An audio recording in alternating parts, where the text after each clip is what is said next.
சொல்லுங்க, கிறிஸ்து பிறப்பே அதிசயம்தான். அதனால தான் அந்த பாட்டை எடுத்தேன். கையை தட்டி, ரொம்ப முக்கியம். கிறிஸ்து பிறப்பே அதிசயம்தான். ஏன் அந்த பாட்டு பாடினீங்க? அதிசயம், கிறிஸ்து பிறப்பே அதிசயம். கன்னி வயிற்றுல குழந்தை பிறக்குமா சார்?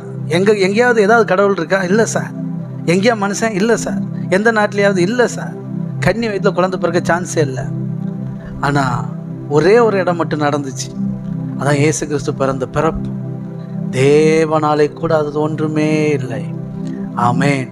சொல்லுங்க, இயேசு கிறிஸ்து பிறப்பே அதிசயம். கிறிஸ்துவ வாழ்க்கை அதிசயத்துல தான் ஸ்டார்ட் ஆகுது. கிறிஸ்துவ வாழ்க்கை அற்புதத்துல தான் ஸ்டார்ட் ஆகுது. கன்னி வயிற்றுல குழந்தை பிறக்கான்னு உலகம் சொல்லும், ஆனால் நீங்களும் நானும் நம்புகிறோம். அதனால தான் நம்ம வாழ்க்கையில் அதிசயம் நடக்கும். எத்தனை பேருக்கு நம்புறீங்க? ஆமே. சொல்லுங்க, என் வாழ்க்கையில் ஒவ்வொரு நாளும் நான் அதிசயத்தை பார்ப்பேன். என்னை ஏசப்பா பிறந்தது அதிசயம், வளர்ந்தது அதிசயம். நடந்ததா இல்லையா? ஆமாம், ஏகப்பட்ட அதிசயம். காணா ஒரு கல்யாணத்தில் அதிசயம். ஆமாம், பேதுரு படகுல அதிசயம்.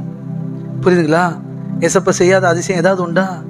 இல்லவே இல்லை. என்னால் ஆமாம் ஆகாத காரியம் ஏதாவது, என்னால் செய்யக்கூடாத அதிசயமான காரியங்கள் ஏதேகளும் ஒன்று உண்டோ என்று சொன்னார். எத்தனை பேருக்கு புரியுது? ஆமேன். சொல்லுங்கள், இயேசுனாலே அதிசயம்தான், தேவனாலே அதிசயம்தான். ஏசப்பா இப்போ எங்கே பிறந்திருக்க? உங்களுக்குள்ளே பிறந்திருக்கிறார். சொல்லுங்கள், என் வாழ்க்கையில் இனி இந்த அறிஞ்ச இந்த நாளிலிருந்து அநேக அதிசயங்கள் நடக்கும். கரங்களை தட்டி